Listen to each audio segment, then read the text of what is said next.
I would find myself sitting in a client's office and I would say the most important thing is controlling risk.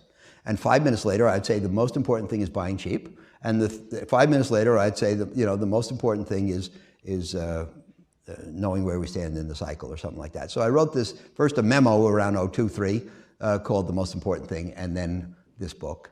There are so many things that you have to juggle at the same time to be a good investor that I wanted to share that with people, And I think I said in the introduction that I am not writing to make investing easy. I would rather write to show how hard it is, because there are so many things that have to be juggled simultaneously. But if you take an area like investing and you try to make it seem easy, you're really doing people a disservice. If we said to people, if you really spent some time on it, you could do your own dentistry or your own legal work or fix your own car, we wouldn't be doing people a favor. And the same is true with investing. For some reason, while nobody does their own dentistry or auto repairs, everybody thinks they can be an investor. And if they're going to try, I'm at least going to give them some of the considerations. So one of the things in that 21 was knowing where we stand in the cycle. Now I think there are two, among the 21 most important things, I think two are really the most important, except for the others. And they are, number one, risk and controlling risk, because I think that controlling risk is the mark of a professional.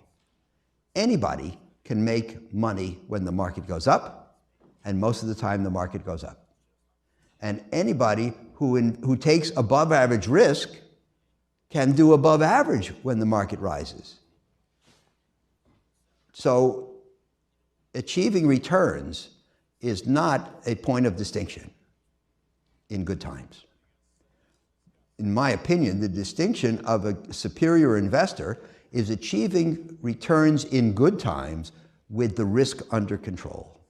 Because you never know when the environment is going to shift from favorable to unfavorable, and the question is, are you prepared? Somebody if the market's up 10 and you're up 12 and the market's down 10 and you're down 12, you didn't accomplish anything. The question is, can you make more in the good times than you give back in the bad times? And then I think the other thing that's most important is the cycle and where we stand in it. I don't believe in predicting the future. We never know where we're going. We should understand the present.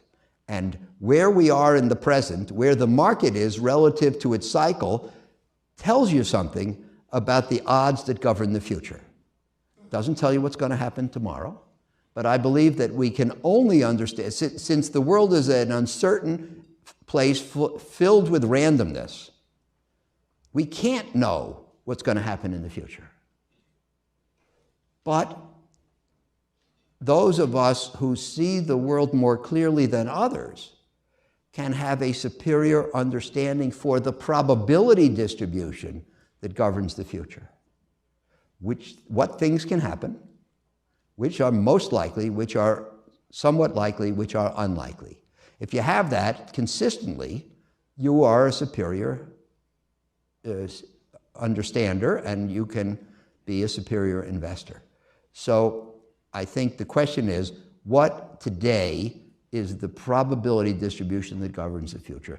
And one of the things I say in the book, which I'm happy with, is that the future, investment performance in particular, for me, is like a bowl full of lottery tickets. You never know which ticket's going to be chosen. Sometimes the bowl has 70% winning tickets and 30% losing tickets. Sometimes it has 70% losing tickets and 30% winning tickets. Wouldn't it be nice to know the difference? I think it's possible. But you want it, when it's 70% winners and 30% losers, you want to go all in.